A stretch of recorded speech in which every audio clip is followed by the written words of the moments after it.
এলায়েন্সৰ নামত তাৰিখ পে তাৰিখ কিমান মাহ যে কংগ্ৰেছ দলটোৱে এলায়েন্স কৰিম বুলি সৰ্বশেষত গৌৰৱ গগৈ ডাঙৰীয়াই ৰাম ঠগন দিলে।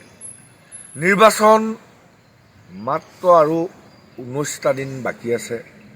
9 এপ্ৰিলত অসমৰ নিৰ্বাচন হ'ব, কিন্তু আজিৰ তাৰিখলৈকে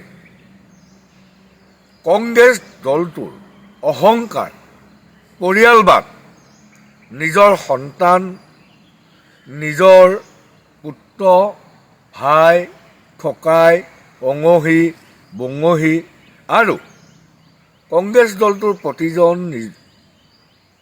লিডাৰৰ নিজৰ কেণ্ডিডেটৰ কাৰণে ধন টকা পইচা কাৰণে এলায়েন্সটো গৌৰৱ গগৈয়ে নকৰিলে। যি কি নহওক, আমি যুঁজিব লাগিব, আমি বিৰোধীক জিকাব লাগিব। এইবাৰ যিকোনো মূল্যৰ বিনিময়ত ফেচিষ্ট, অগণতান্ত্ৰিক, সাম্প্ৰদায়িক অসমীয়া জাতিটোক ভাগ কৰি, হিন্দু মুছলমান খ্ৰীষ্টানৰ নামত ভাগ কৰি ধ্বংস কৰিব খোজা বিজেপিক আমি খেদিব লাগিব।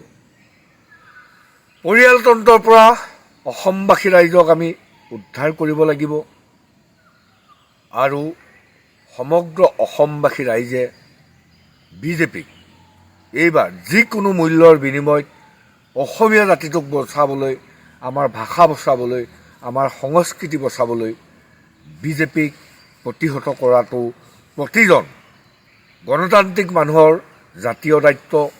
আমি যুঁজিম, জিকিম। জয় আই অসম।